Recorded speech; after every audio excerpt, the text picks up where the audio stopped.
Hey everyone, welcome back to the channel. Today, I'm going to show you how to find or retrieve your GCash account number step by step so you can easily access it anytime you need. The easiest and fastest way to check your GCash number is through the GCash mobile app. First, open the app on your smartphone and log in using your MPIN.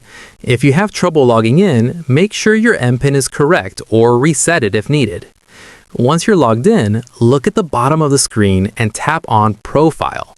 This will take you to your account details page. Right under your name, you will see your GCash account number. This is the number you'll use for sending or receiving money, making deposits, or linking your account to other services. If you've forgotten your number or don't have access to the app, there are a few other ways to retrieve it. You can check your GCash email confirmations for past transactions, as the account number is usually included there. Another method is to contact GCash support through the app. Explain your situation, and they can help you recover your account number safely.